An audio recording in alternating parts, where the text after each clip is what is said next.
You all have a story, and everybody has a story about mental health.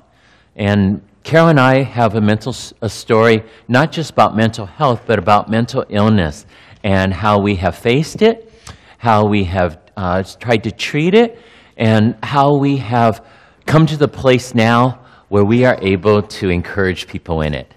And so we stand before you, broken as we are, as a testimony of what God can do to use broken people and to help them so that they can help others. And that's our objective today in this workshop, is to give you some practical and encouraging words from our story that might apply to encouraging, to helping you with your story, to give you some ideas that you may be the person that I was, and actually I get to every now and then, like King David. And he said, "How long, O Lord, will you forget me forever? How long will you hide your face from me? How long must I wrestle with my thoughts and every day have sorrow in my heart?" And so we know even in the Bible, people suffer, even God's people. And so I'm going to share my story with you right now through a video, and then after that, Carol's going to share her story through words. Mental illness has been a big part of my adult life.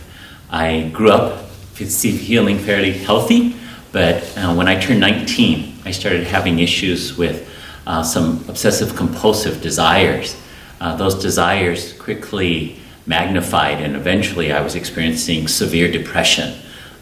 It got so bad that at one point of time, I actually tried to take my life because of that depression. Stigma, I think, is a very big issue. For example, when I first was experiencing depression, I didn't want to tell anybody.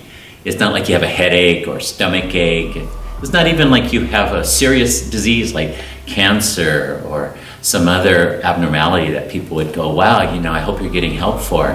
But rather, I found that if you talked about depression, people didn't know what to say. And I was so afraid that my friends wouldn't even be with me. And in reality, that did happen in some cases.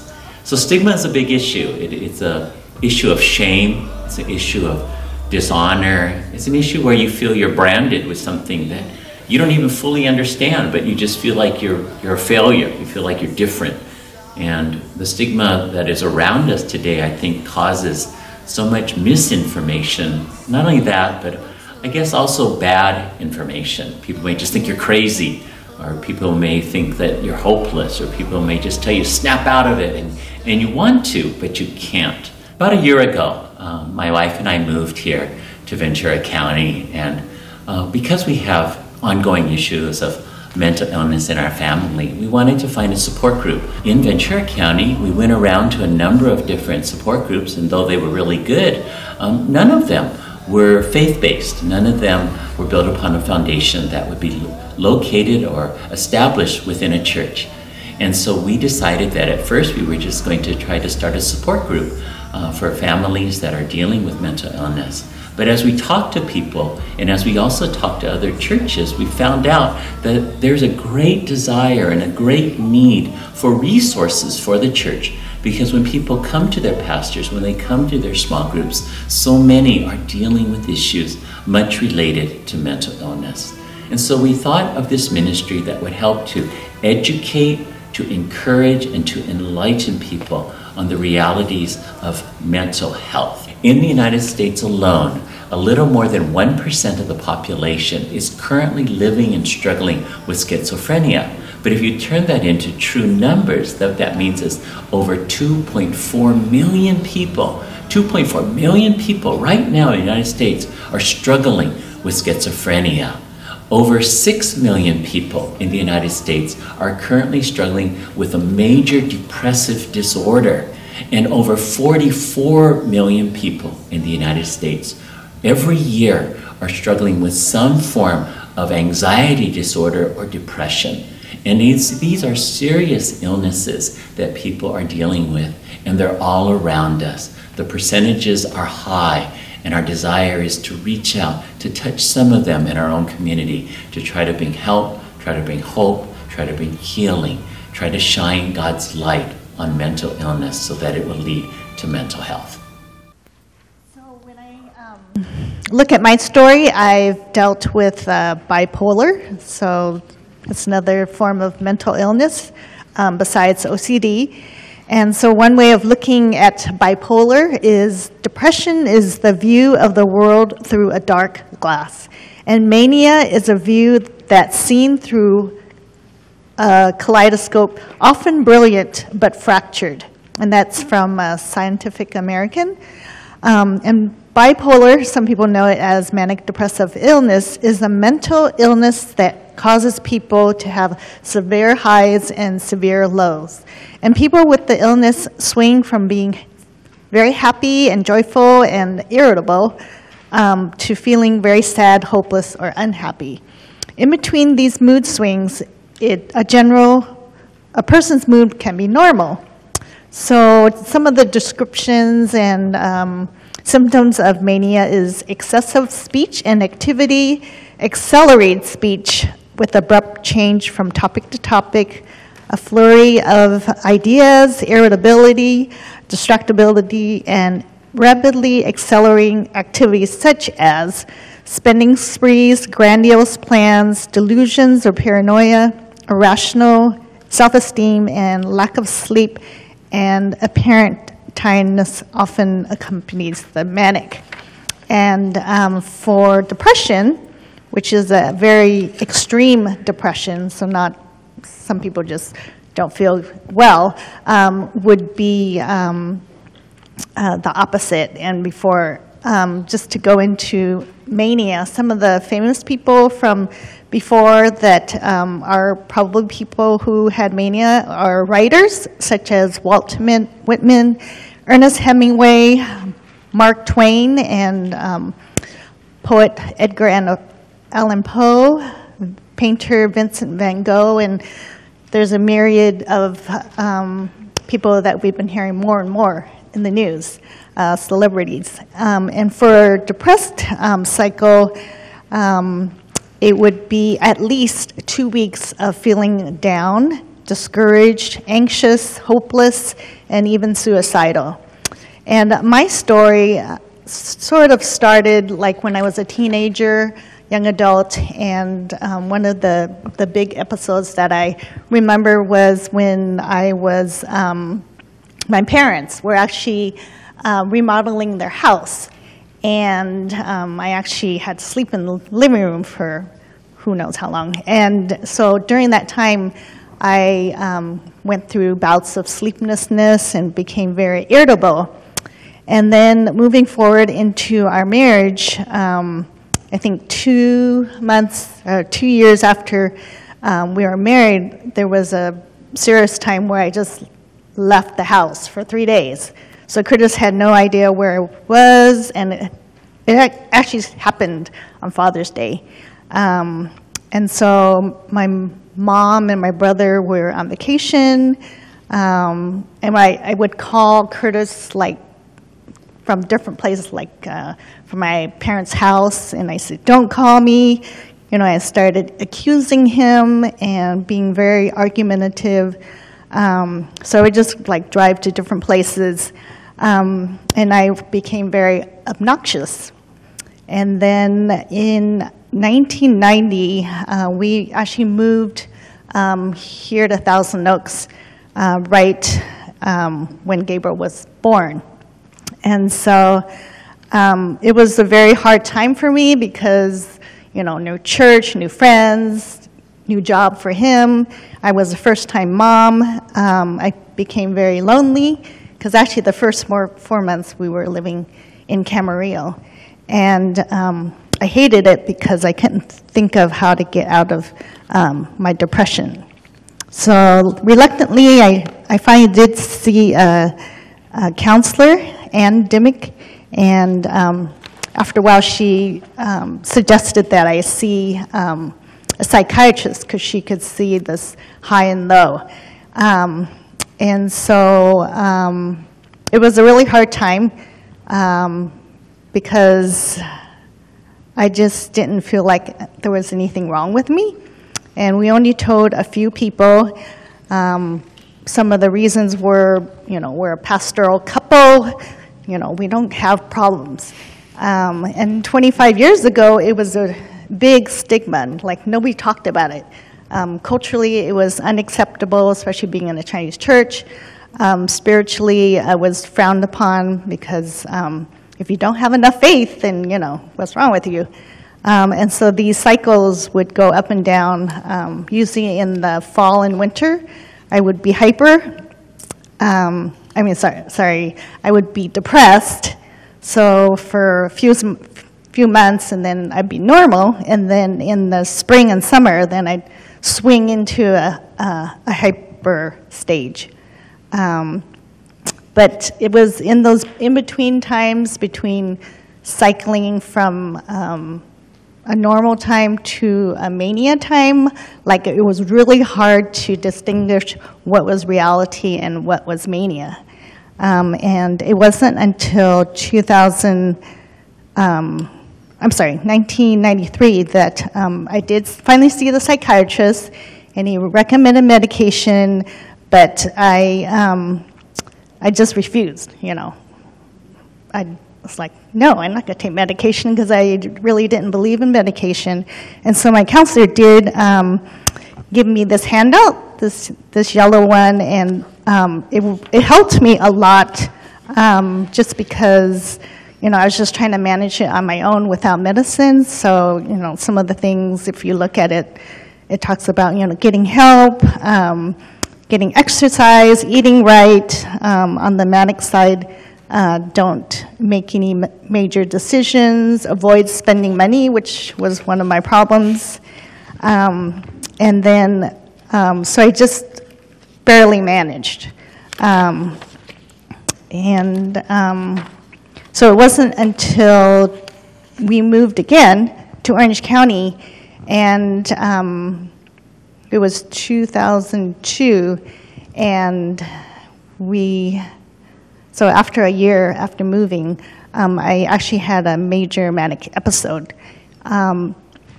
So on September 24th, I left the house, and I was having this irrational behavior. I was driving away from the police and driving very unsafe.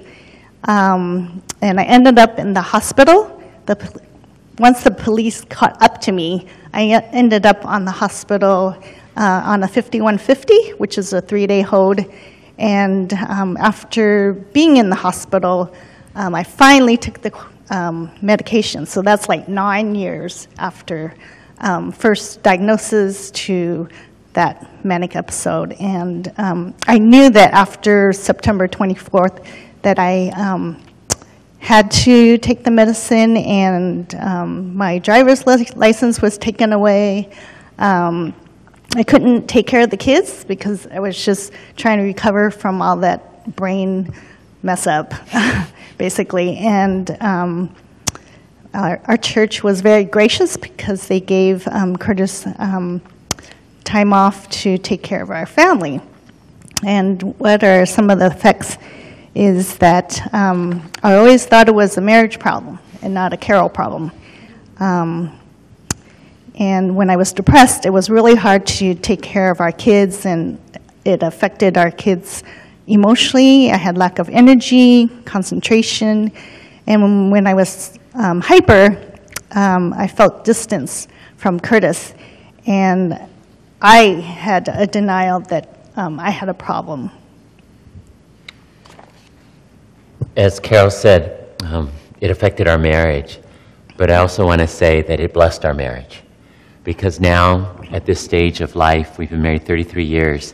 The last 16 years have been the best years of our marriage, as we've learned to care for each other and love each other. And it wasn't easy, but God gave us healing, and He gave us hope. And the hurts that we experienced, as you could probably imagine, were very deep, very painful. And there's much more that's even beyond that we currently are experiencing, not between us, but with our extended family. And it was the inspiration for us to seek that support group, and which led to today. And so we do see, and we want to encourage you that you too have a story, and wherever you are in your hurt, it can lead to healing. And when it leads to some healing, you are able to be a light to other people. You are able to be an encouragement to other people. And so I want to share with you, it was during that time in 2002 when Carol was in the hospital, and I was very lost, and I sought help. And I started asking around, and I found help. And so if you look in your outline, you'll see that there were some things that I learned that helped me to begin that road to healing. And the first thing was to gain understanding, And you see there are 5 questions there that are answered.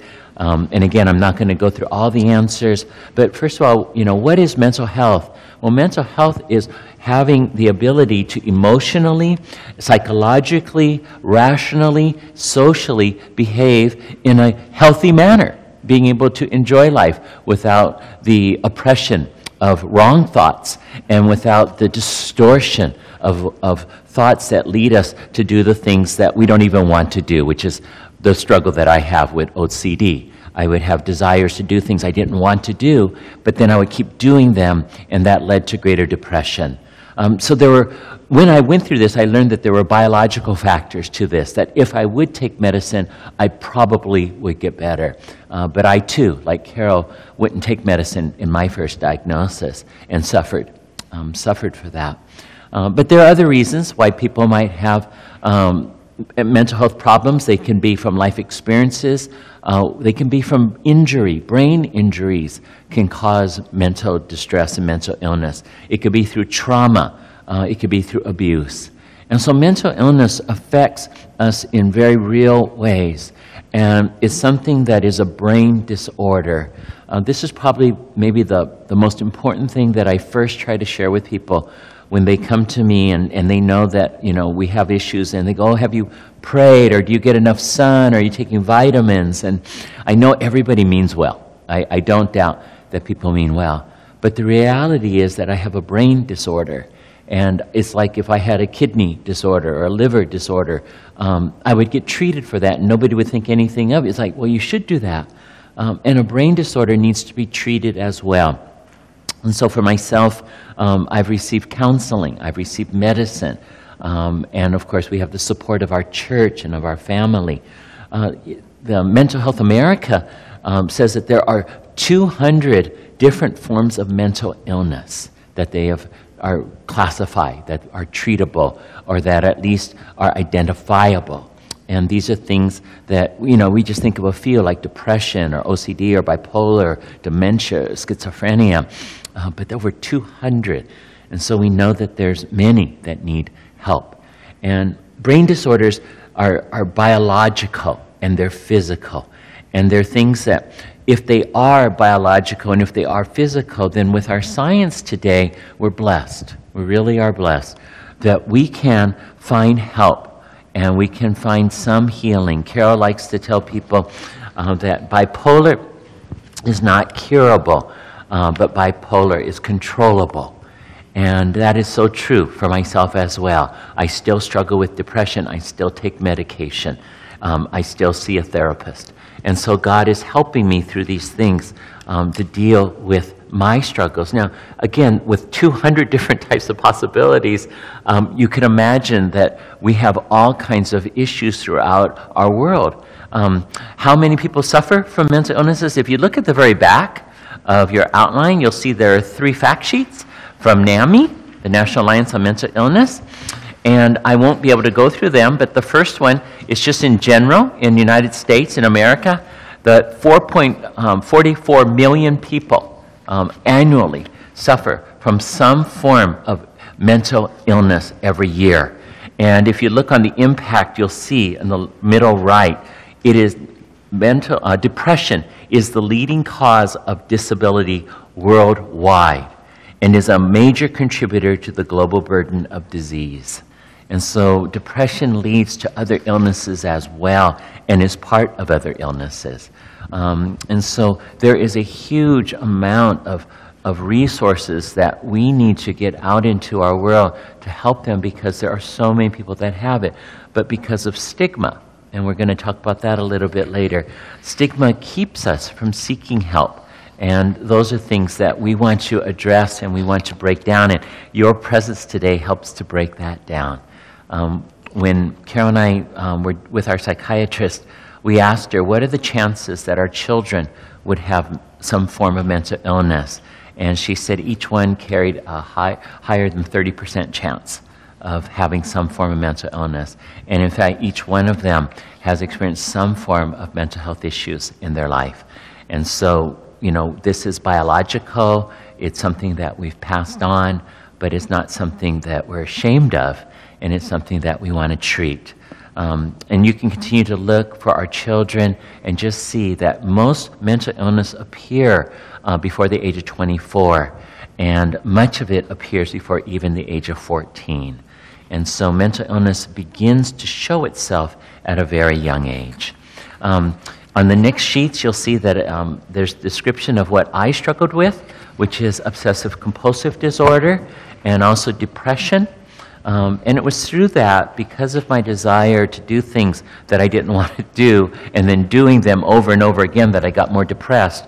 And that led to suicidal thoughts of just being so frustrated. You know, in OCD, you just keep doing things over and over again. Like, you know, maybe you do it too. You go and check the stove. Well, I still do that, you know. And so even when our kids were little, I'd check the stove, and I'd go up to the stove, and just to tell myself that I did it, you know, I would go off, off, off, off, right? You know, and I would hear it, and I would do it, and then we'd leave the house. One day I didn't do it, and we're going out the door, and my little boy, Gabriel, he's probably about 3 or 4 years old, and we're about to go out to the door to the garage, and he goes, "Dad, wait!" And he runs back into the house, and so I follow him, and he runs into the kitchen, and he looks at the stove, and he goes, "Off, off, off, off." And then we leave. I go, "Oh, I'm an example," right? You know, and you know, we deal with this. It's part of what we struggle with. It's part of what's hard. But like I said, we want to break the stigma. We want to break the stigma. And there's a great article there for you and your references. It's footnote number 10. And I just highly recommend that you go online and read this article about ways to break stigma. Because even for me to tell you the stories about my struggle, for Carol to tell you the stories about her, like I said, we are not ashamed of our illnesses. We're not proud of them either, okay? And we don't boast about our illnesses. But we're transparent so that other people can hopefully see God's mercy and grace to each of us. Stigma is anything that makes you feel so ashamed. It's what other people may say to us, what other people may do to us that hurts us. But if we will talk openly about it, number one, you see there on how we face stigma, if we talk openly about it, if we educate ourselves, as you are doing, we are doing together today. Number four, we remember that just like we have physical illnesses because of organs in our body, the rest of our body, so we have mental illnesses and brain disease because our brain, the most vital organ, right, along with the heart, it is something that also can get sick, and it needs treatment, and it needs compassion, and it needs an understanding. You know, when I was suicidal and I tried to kill myself, and I was in the hospital, and I had overdosed on my medication. And so they took me into the hospital, and they took me to the emergency room, and then they put a tube into my nose, and I was fighting it, and they go, "No, we got to help you, we're putting a tube," and I kept going, "No, no, no," and they put all this jelly on it, and they were pushing it down, and it hurt so much, and I said, "It hurts, it hurts, it hurts," and they go, "No, be careful, we're trying to help you, gotta go, it hurts, it hurts," it hurts. I'd just rather die. You know, it's just like, it's so painful to both try to live and to want to die, and to understand that, you know, people go through that with suicidal thoughts. You can have compassion for them. You can care about them.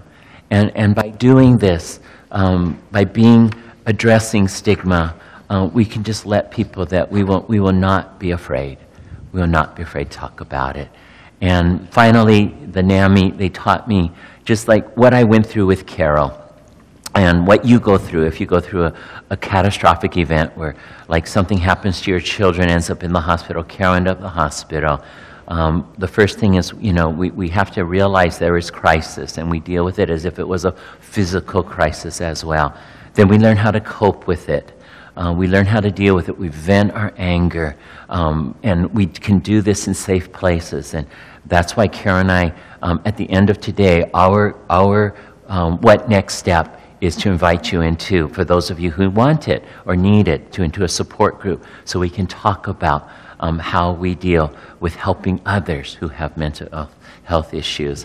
And then, of course, advocacy, which is where we are today, of just wanting to help people and pressing on and getting the word out, and not just to churches, but to our community.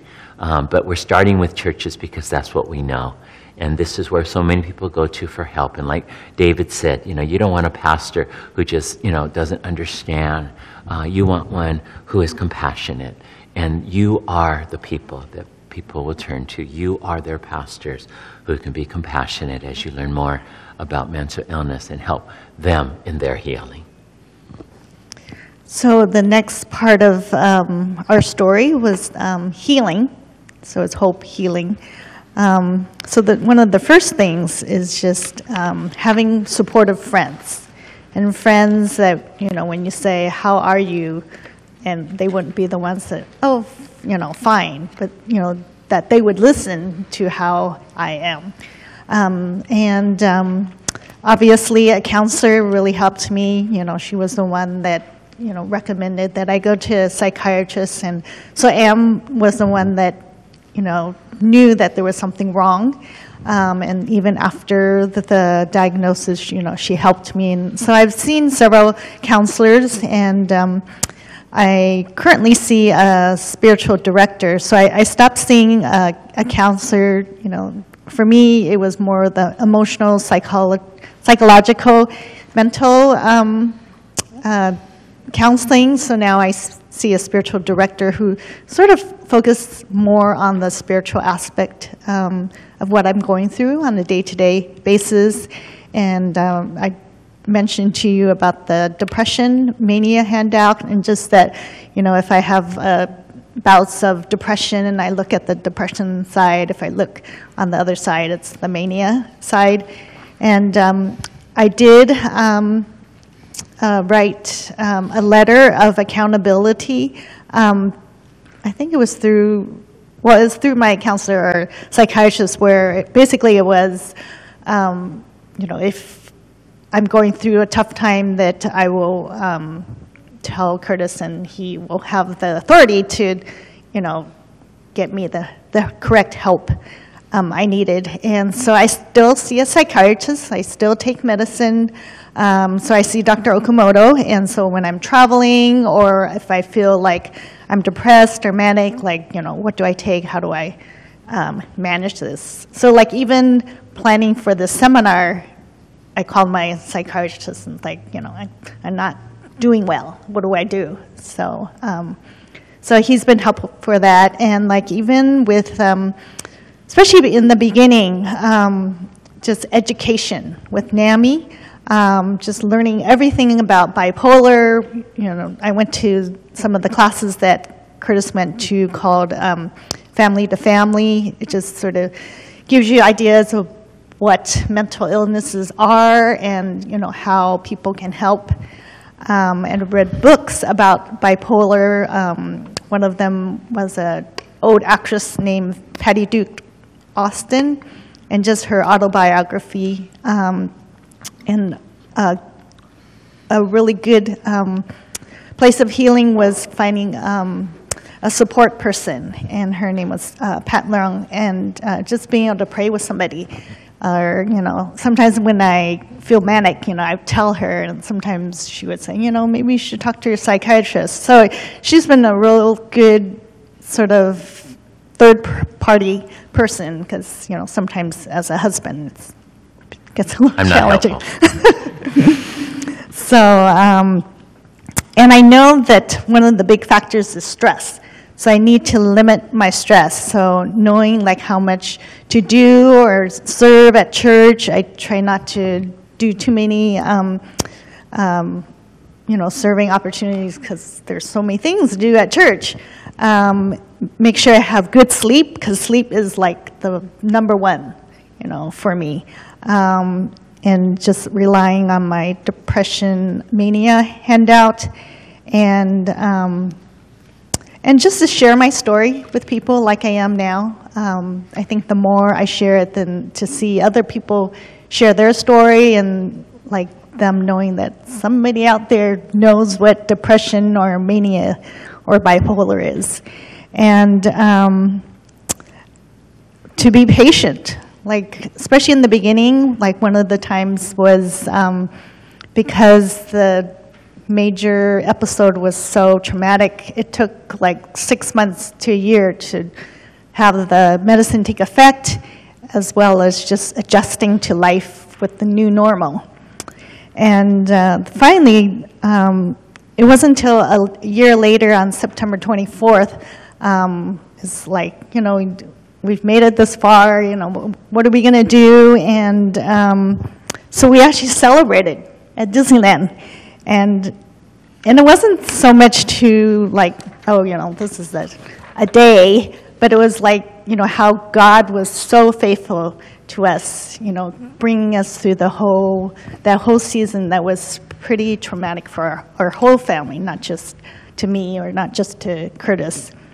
And so in the midst of all that,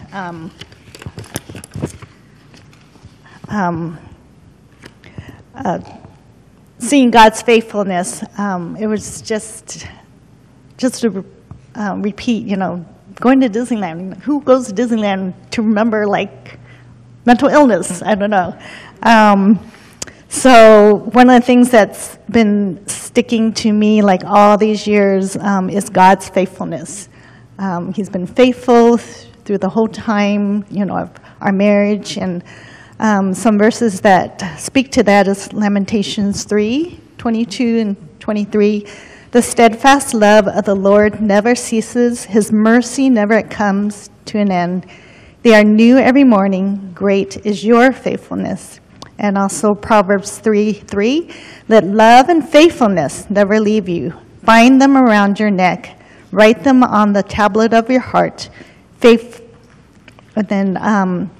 So I saw that faithfulness when he brought the right people at the right time, such as friends.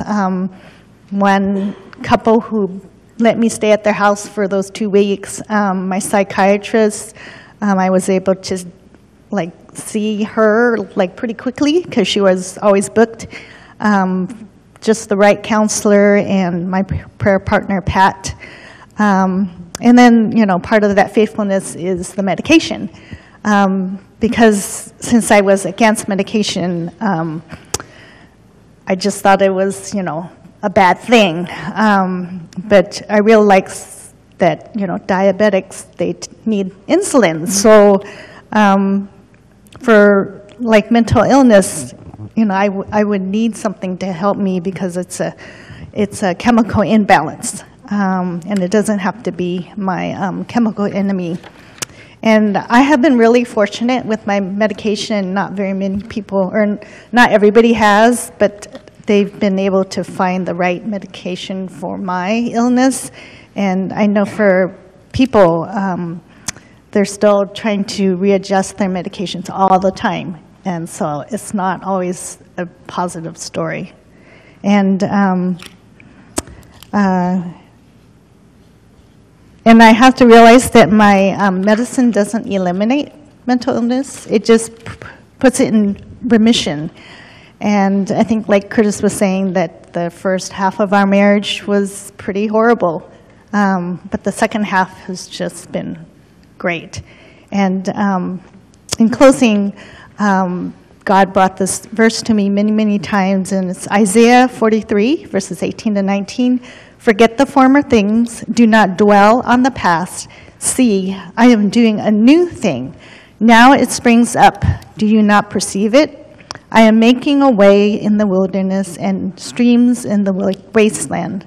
So basically, even though the things of the past were pretty horrible, that he's making things new and changing my life and changing other people's or touching other people's lives. Thank you. The first half of our marriage was horrible. No, I like how you said it later. You said what we went through was horrible, but it was hard. It was hard. But I want you to know that Carol was one of my heroes. I don't know anybody. If you ask me who's the most courageous person I've ever met, it's her.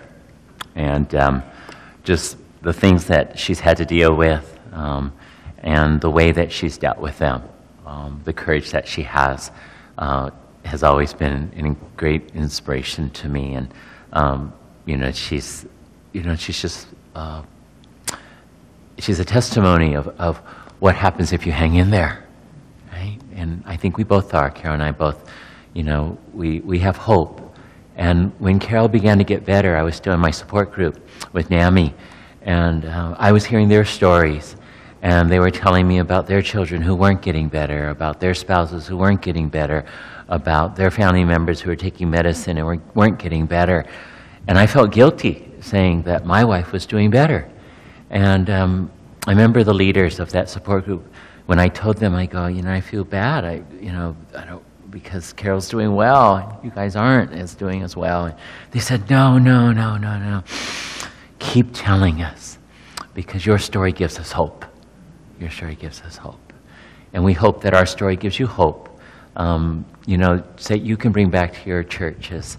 I see some members of my previous church where we were, Harvest Community Church in Orange County, and they were so gracious to me. One of the elders just put his arm around me when Carol was in the hospital and walked with me. They had just met with me at a restaurant, and they said, you can take some time off within reason just to take care of Carol and your family. That time off, reasonable, actually turned out to 3 months, and full time off. And he put his arm around me, and he said, we're going to walk through this together. And I hope that you will do that when you know people who are going through mental illness. And it is just something that they need, as David said about presence. And to know it's not a sin. Depression in the Bible, Elijah had depression. Elijah said, I've had enough, Lord, take my life. Ever felt that way? Jeremiah said, my soul is downcast within me. Job said, my spirit is broken. Paul and his companions said, we were crushed and overwhelmed beyond our ability to endure. David, though, remember we said earlier as we began our workshop, he said, how long, O Lord, will you forget me forever? How long will you hide your face from me? How long must I wrestle with my thoughts and every day have sorrow in my heart? But at the end of that psalm, he says, but I trust in your unfailing love. My heart rejoices in your salvation. I will sing to the Lord, for he has been good to me. And God is good. And even if you are going through just difficult, dark times, remind yourself this truth. God is good. And as we look at scriptures, the scriptures become our counselors. They become the words that we can share with other people to let them know that we care about them even as God cares about them. No one gets better alone. Okay, we don't get better alone. No one should walk alone through mental illness problems. We are family. We are friends. And then there are mental health professionals. There are support groups. And there are churches. There's faith community. And so there are ways for us to share hope, and there are ways for us to get hope. And I want to share with you really quickly these principles that I learned from NAMI about what to do and how to help. And these are just ways that help us to care about other people. David went through this in principle when number 1, it says, I will see the individual first. I will see the individual first and not the illness. And then if you look above that, it talks about being present in that and being there for them by listening and by not judging, by not spiritualizing, and never saying, snap out of it. I can't count the times people have said that to me. And if you could, you would, but you can't, and it just makes you feel worse.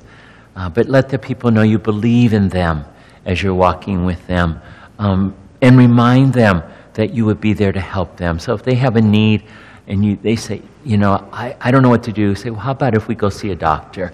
How about if we go talk to somebody who can help us, and go with them? And then if they do see a doctor and they are prescribed medication, to have them help them and encourage them to take it. Remind them that God is with them, and follow through. Don't leave them after you've begun that walk with them. Pray with them, pray for them. Don't talk negatively about them when you're not in their presence. And learn all you can about what they're going through, their illness. And if you are caring for them, join a support group. And these are the things, again, that we learned in the support group, that mental illness is a brain disorder. We aim for better coping skills.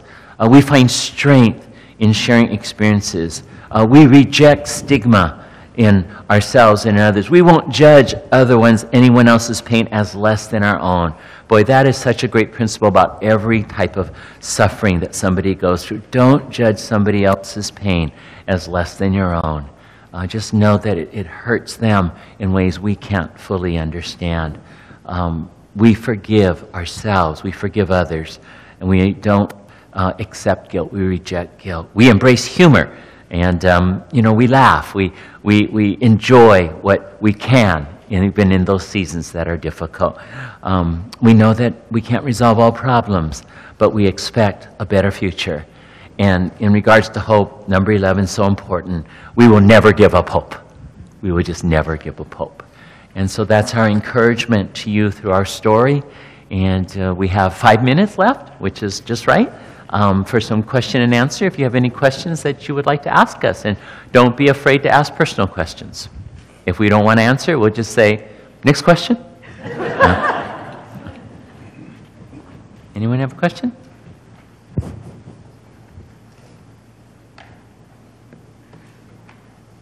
Yes. I have one more of a request for later.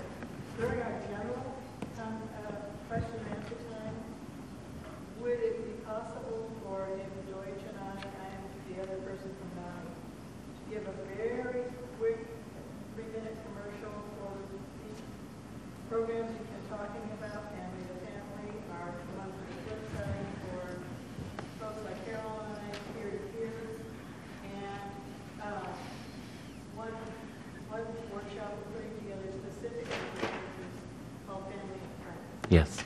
Thank you. Thank you, Lynn. Talk to me afterwards. David is going to be part of the Q&A at the end, and so maybe we can squeeze in 2 minutes. Oh, okay. We were trying to stay on time today, but that would be awesome. In fact, NAMI asked if we might host the Family and Friends, and we're looking forward to that here. And if you are on our email list, you will receive all the information of the coming events that we're planning over the next year. Yes, question? You said you have obsessive compulsive disorder. Yes. What are some of the things that you express in your obsessive compulsive part of you? What do I do? Yeah, What was it? Oh, okay. So like the first thing, it began with the fear of germs. And so the obsessive is thinking, compulsive is behavior.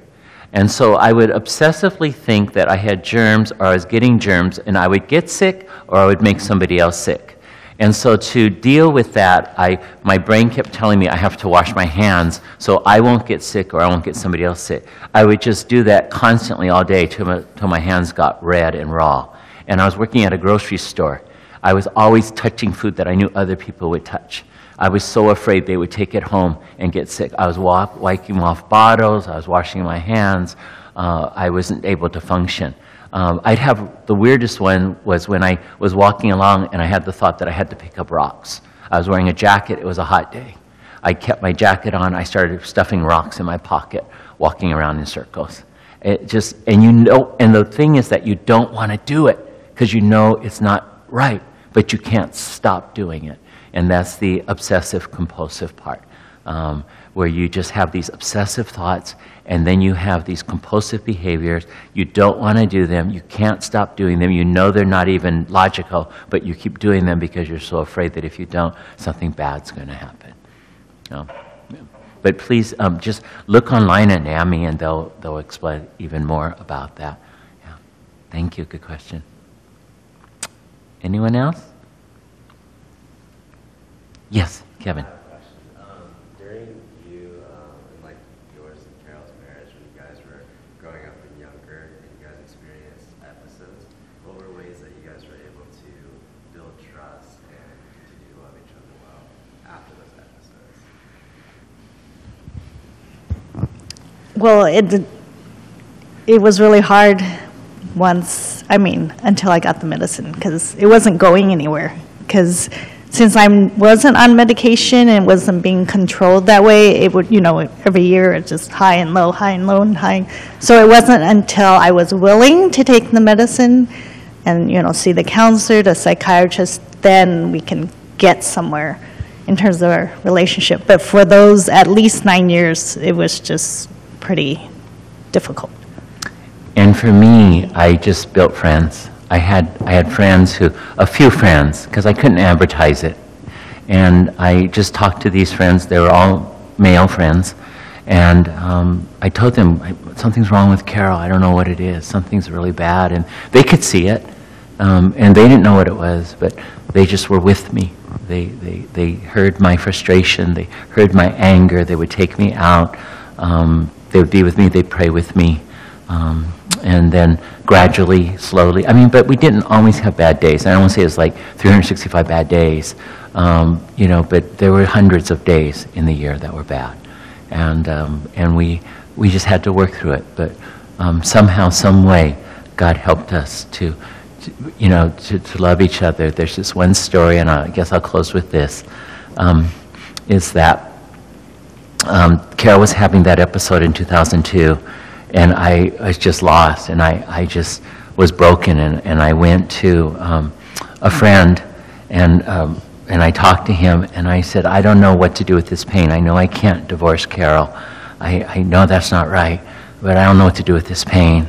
And I said, you know what I think I'll do is, if I don't love her, then it won't hurt so much. If I just don't love her, maybe it won't hurt so much.